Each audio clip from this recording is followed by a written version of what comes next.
একঘেয়েমি মাংস রান্না ভালো লাগছে না তো।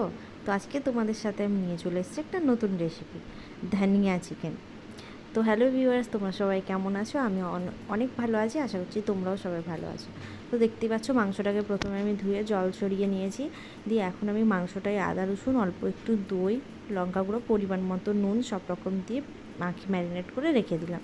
এবারে আমি ধনেপাতাগুলোকে মিক্সিতে গ্রাইন্ড করব, তার সাথে 4-5টা কাঁচা লঙ্কা আর একটু লেবু নিচড়ে দিয়েছি, এটা স্বাদটা একটু ভালো এনে দেয়।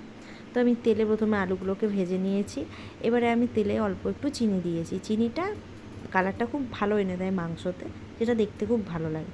তো পেঁয়াজগুলো ভাজা ভাজা হয়ে যাওয়ার পরে আমি এখানে দিয়ে দেবো প্রথমে আদা রসুনের পেস্ট। আর নুনটা আমি অ্যাড করব না, কারণ নুনটা আমি মাংসতে পরিমাণ মতো দিয়ে রেখেছি।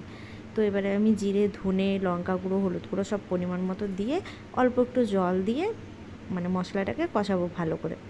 মশলাটা ভালো করে কষানো হয়ে গেলে আমি এখানে দিয়ে দেবো মাংস। এবার মাংসটাও আমার কষানো হয়ে গেছে, আর ধনেপাতাটা আমি মাংস যখন দিয়েছি তখনই দিয়ে দিয়েছি।